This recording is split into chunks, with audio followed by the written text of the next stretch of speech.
Bien, mis amados hermanos, nuevamente estamos saliendo en vivo al aire para todos ustedes, mis amados hermanos, para alentarles, para animarles a todos ustedes con estas hermosas alabanzas. Desde muy lejos viene nuestra hermana Aide Acuña, juntamente con su amado esposo Antonio Méndez, desde Cedro, de distrito de Anco, provincia de Churcamba.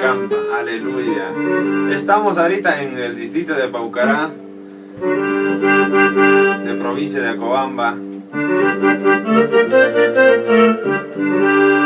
Nuestro hermano en batería nos va a acompañar. ¿Nombre, hermano? Antonio Castillo Ramos. Antonio Castillo Ramos. ¿Usted, varón, es de? Pantuya Cosme. Pantuya Cosme. Saludo para toda la familia en Cristo Jesús de Pantuya Cosme.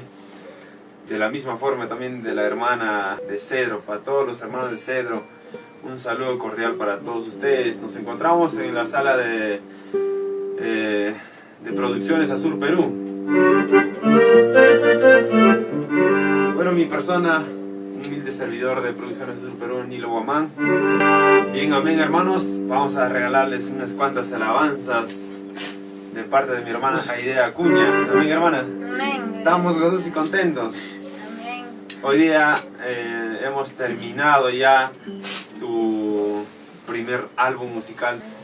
Juntamente estamos grabando con nuestro hermano Brando Hinojosa, mi persona, el hermano Alex Guamán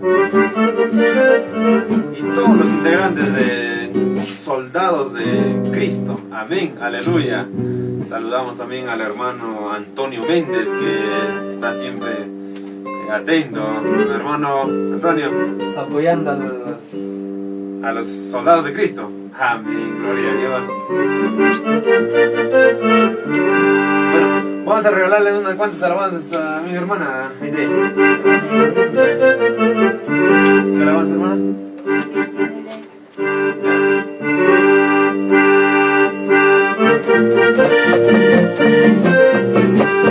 Gloria al Señor Jesús. Gracias, papá, chucachu. Cae tu tope a la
Vamos hermanos.